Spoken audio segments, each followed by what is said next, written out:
नवी मुंबईमधून बातमी आहे। नवी मुंबईमध्ये 5 बांगलादेशी अटकेत आलेले आहेत। बांगलादेशींना मदत करणाऱ्याला देखील अटक करण्यात आलेली आहे। नवी मुंबई पोलिसांनी ही कारवाई केलेली आहे। नवी मुंबई पोलिसांनी पनवेलमधील करंजाडे परिसरामध्ये बेकायदेशीरपणे भारतामध्ये राहणाऱ्या 5 बांगलादेशी नागरिकांसह त्यांना मदत करणाऱ्या एकाला अटक केलेली आहे। या 5ही बांगलादेशी नागरिकांकडे बांगलादेशचा पासपोर्ट असूनही त्यांनी भारतीय नागरिकत्वाशी संबंधित आधार कार्ड, पॅन कार्ड आणि मतदार ओळखपत्र बनवलं होतं। महत्त्वाचं म्हणजे यातील 3 आरोपींनी भारतीय पासपोर्ट देखील मिळवल्याचं पोलीस तपासामध्ये उघड झालंय।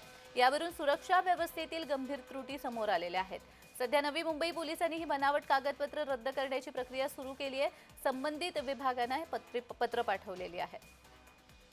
नवी मुंबईमध्ये 5 बांगलादेशींना अटक करण्यात यश आलेलं आहे आणि या बांगलादेशींना मदत करणाऱ्याला देखील अटक करण्यात आलेली आहे। नवी मुंबई पोलिसांनी ही कारवाई केलेली आहे। मुळात या लोकांनी इथे आधार कार्ड, पॅन कार्ड, मतदान कार्ड हे देखील बनवलं होतं। ही सगळी बनावट कागदपत्र आता पोलिसांनी ताब्यात घेतलेली आहेत आणि ती रद्द करण्याची प्रक्रिया आता सुरू आहे।